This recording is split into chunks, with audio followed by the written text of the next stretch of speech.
I was just, I don't want to mention his name or his company, but I was just spent some time with autonomous vehicles and are becoming a huge thing. Yeah. And this guy he's developing surface warfare autonomous vehicles, not one human on board at all.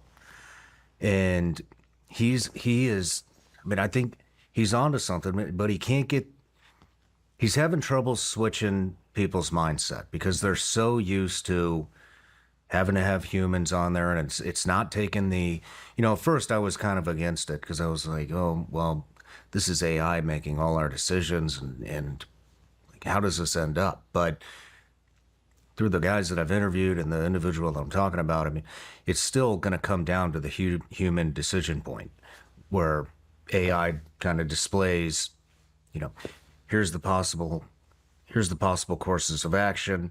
Here's the probability of us winning. Here's the potential consequences to each thing, and it's all given to you in a matter of hours, maybe less, rather than days and weeks from analysts going through everything. But he was talking to me and telling me that it's been challenging trying to get the government to buy off on these autonomous vehicles, whether it's air, surface warfare, subs, whoever or whatever. And they want a blended model where they still have humans on board the ships. And he's totally against it. He's like, well, then that creates human error, and they have to be heavier because we need hallways, we need bathrooms, we need chow halls, we need all this other shit on these autonomous warfare vehicles. But if we don't have any humans on board, then we can cut the costs down, make them a lot lighter, which they can carry more fuel, go farther without needing to be refueled. And to me, it just seems like a no-brainer. Like, I realize this reshapes our entire military, from the Army to the Air Force to the Navy. Everything gets reshaped, and in the need for a big number of a big percentage of our population to be able to, we may not need that anymore. Yeah. And I think that's a good thing. Yeah. But they cannot switch their mindset and see the benefit that this kind of stuff brings. And it's just frustrating to hear this stuff. So this is, it's a great point. And it reveals the fact that culture is stronger. Culture eats technology and strategy for lunch, meaning it's the fear, it's the change that most people are not willing to adapt to until they see a reason. But with AI, it's also the fear of the unknown. All new technologies have seemed like magic to people, and they fear them.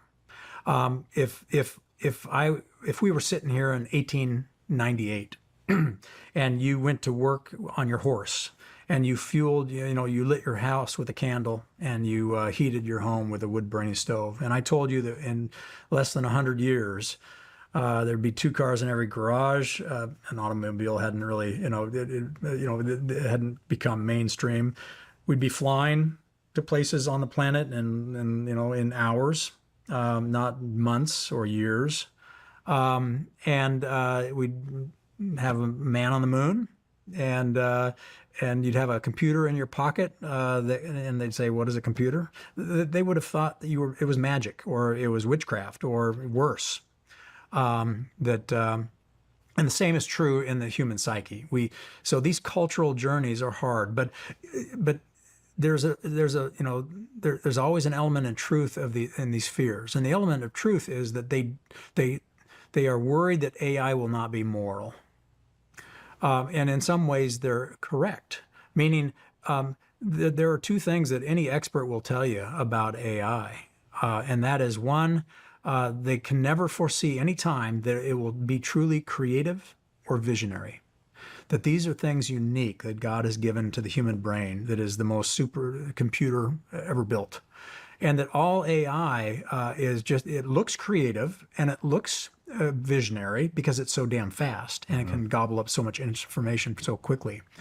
but it is not truly creative, and you can prove that as you use AI more and more. And I encourage people to use AI because they'll start recognizing what AI looks like, and they'll be able to.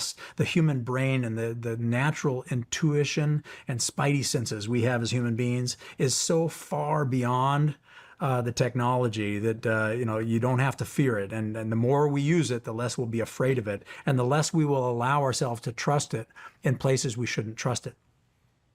But the reason why he's right, your friend, is because we can have a human being can have access to that environment, the context of what's going on with that ship or that plane or that satellite, without having to physically be there and shackle it with all the human life support requirements that make it too slow, too expensive, too heavy, all the things that don't make it faster, stronger, smarter than the adversary, and affordability, where you can sustain operations longer than your competition. You can still be there with a human moral mind for the context of what's happening, for decisions that are based on morality. Now you can program your values into the AI. I encourage people to take Grok or whatever version you want, and tell it, okay, here are my values. I want everything you provide me to be based on these values of the respect for human life, the respect for cultural uniqueness, anything you want to put in there, the 10 Commandments, but even that, the more you use it, the more AI will start confirming your biases. The thing that strikes me is I am talking with people that use AI a lot, and they'll say, Steve, my AI is telling me that I am now 99.9% correct on my opinion that this is true. And I in places where I have unique knowledge on that opinion, I'll tell them, I can tell you 100% that you're wrong, but the AI is going to try to align with you. It's programming itself to be your pet and to tell you what you want to hear, if you have not specifically programmed it to tell you what you need to hear, not what you want to hear. So it is such a dangerous environment that requires critical thinking. And AI is only one piece of this triangulation of truth. The most important piece is human contact, talking with another human being. Mm-hmm. And even that is imperfect, because if I am meeting with somebody and they are lying to me out of their heart, it oftentimes takes time with that person to start discovering that they are actually lying to me. But you can do that too if you are a critical thinker and you're good at asking the right questions, and that your critical thinking has a natural intellectual curiosity and suspicion that people can lie to you believing that lie, mm-hmm. because of the self-deception. Mm-hmm. So this gets back to the other qualities of character that are essential as we are in this epic change of an industrial age to a networked age, where space is going to be the dominant environment. It will be an economy bigger than air, land, and sea combined. And we can get to why I believe that will be true in a moment. But it comes down to affordability and infrastructure and a networked effect. But it is essential for us to force the physical contact with people of conversation. This is why your podcast is so important, because a snippet or even a clip from the Hillsdale speech is not enough to really talk about these technologies, what they mean, like getting anywhere on the planet in less than an hour. I want to tell you why that happens, how that happens, because it will demystify it.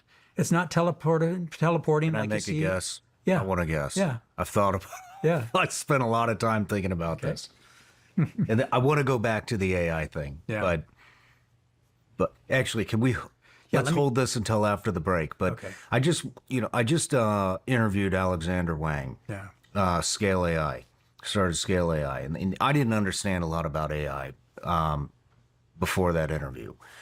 And so when it comes to AI developing consciousness and all these kind of things that a lot of people are worried about, I mean, we are the ones feeding this is why these databases are so important, is because we are feeding all the information that's feeding the AI is from humans. And so we're feeding the data centers with all of the information that the AI is able to process so fast.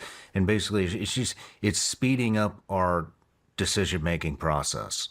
And so like I had mentioned before, instead of waiting days, weeks, maybe a month to make a decision, I mean, all of the data that goes into the decision making is done damn near immediately. And so now I think the fear is, you know, with these AI wars, we talked a lot about AI wars and how many AIs China has versus how many AIs the US has, and those AIs go to war. If they were able to hack the database that feeds our AIs and put false data or data that increases the probability of them winning by feeding us bullshit information, then there lies the problem. But Steve, let's take a quick break. Okay. When we come back, I have my own theory on how this works, and I wanna see if I'm correct. That sounds good. Perfect. And then we can talk about why, you know, the AI conversation is also going back to the root of triangulating truth and how we as human beings keep our hand on the Bible of truth. And it's about human contact. And so we can survive this dangerous time where people believe AI and AI can take us off the cliff because it can be deceived and it can be nothing more than a perpetuation of our biases. And it's the old saying, crap in, crap out. Perfect. All right.